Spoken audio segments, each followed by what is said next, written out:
صوت الغد سوريا.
I joke that I have I always keep one bullet left in my gun for myself.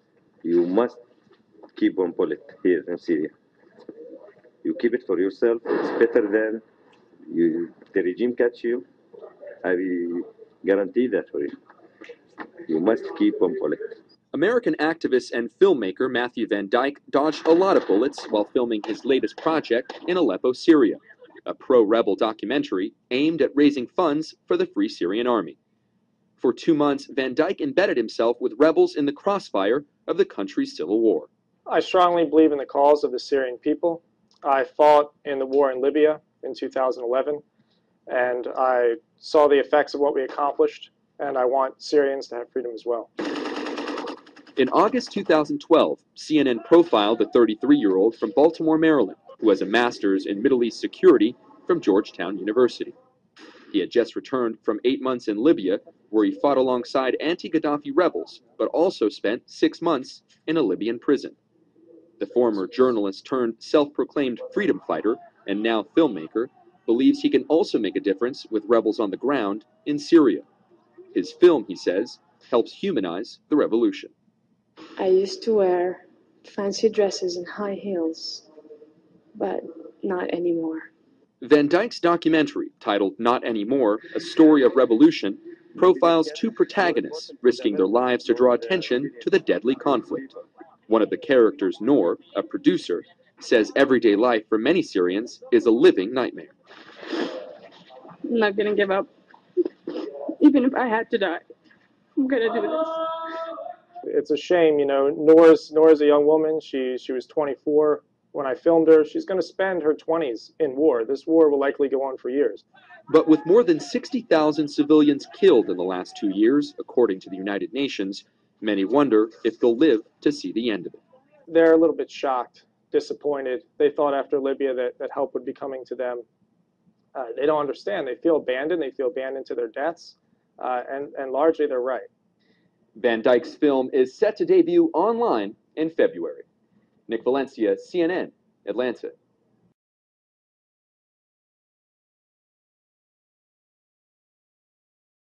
A group of Syrian-American college students who had been watching the war unfold in Syria found each other through Facebook and planned a trip to their parents' homeland.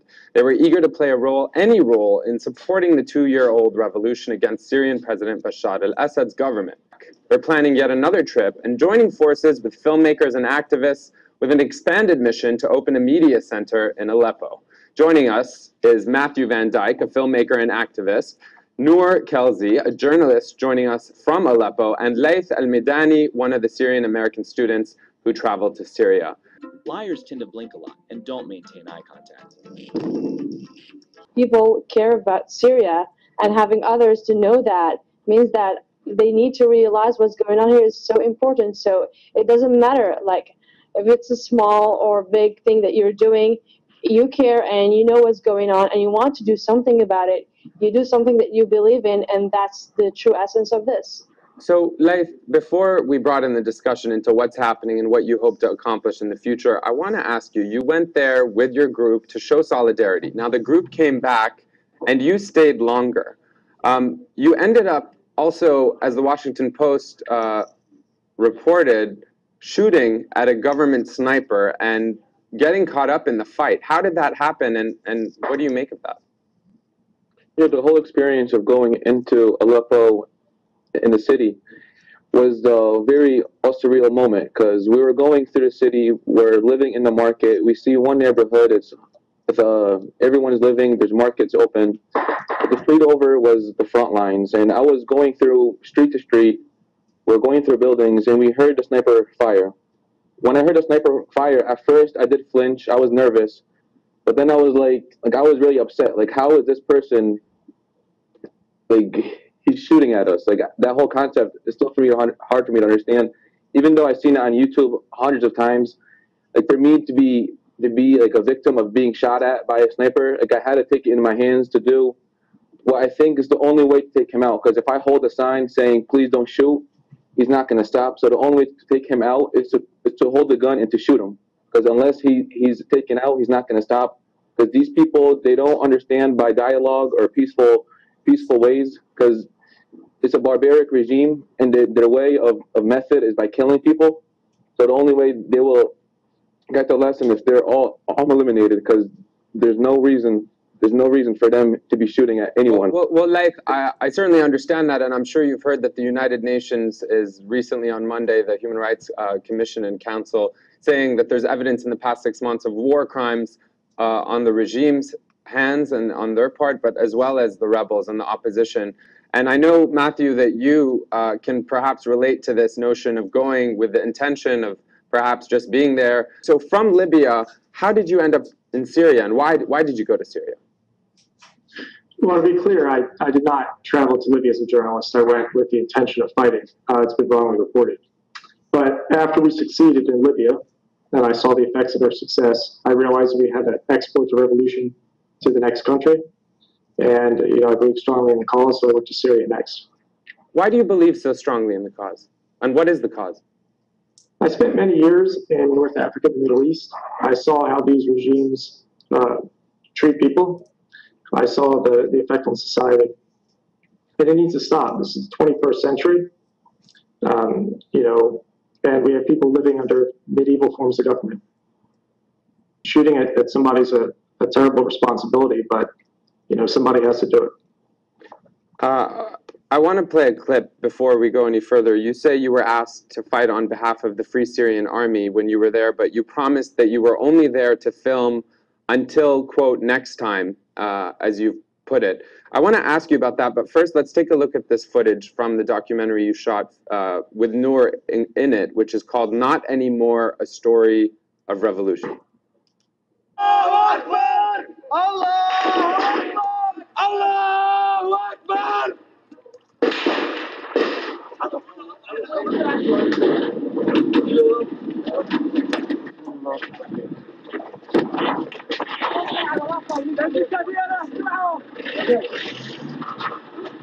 You saw a man die 5 minutes ago. Yeah. Do you worry that could happen to you?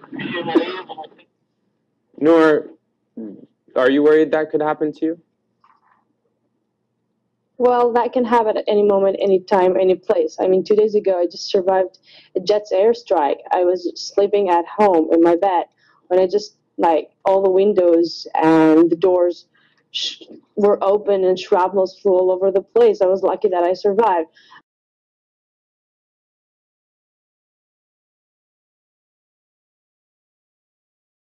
Liars tend to blink a lot and don't maintain eye contact.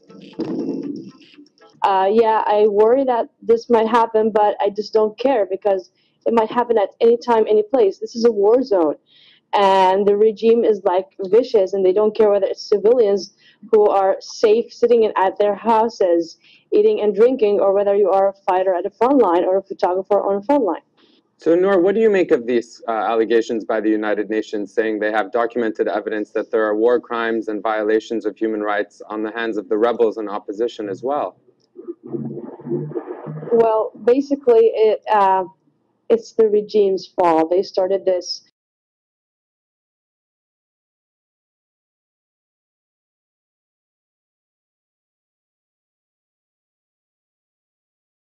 Liars tend to blink a lot and don't maintain eye contact.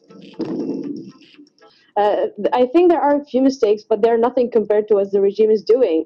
And I mean, that's supposed to like make somebody move or do something about it instead of just accusing the opposition. It seems as though when we hear about foreign fighters fighting there, that they're often cited as adding to the chaos, the violence, the destruction, and so forth. Then yes, I support these kind of things. And Matthew, is the purpose of your new trip, as Noor is planning to set up this Free Syrian Free Syrian Media Center, rather, are you traveling there as someone to help her set that up? Are you traveling there as a freedom fighter? What are your aims in your next trip to Syria that you're trying to raise money for? The focus of my work now is helping Noor. I don't plan on fighting anytime in the near future. The time's not right for that yet. And help Noor do what exactly? What's the aim there? Help her establish a media center, advise her on a few things, help her with activists and activism, help her with filmmaking with the activists, various activities. Because we want to overall support for the Free Syrian Army, we want support of the revolution, because with all the manipulation that's been happening, very, very few people understand what's really happening in Syria. They think it's an even battle when it's not an even battle. They think it's a civil war when it's really a genocide. Liars tend to blink a lot and don't maintain eye contact. So many Syrians have met Matthew on the ground here, and they really like say, "Oh, we love America, and thank you for like being here," and just having others who just feel your pain and understands what you're going through.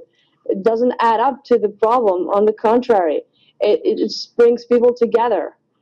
You know, I support intervention. I support a NATO-style air campaign in Syria. It's not going to happen.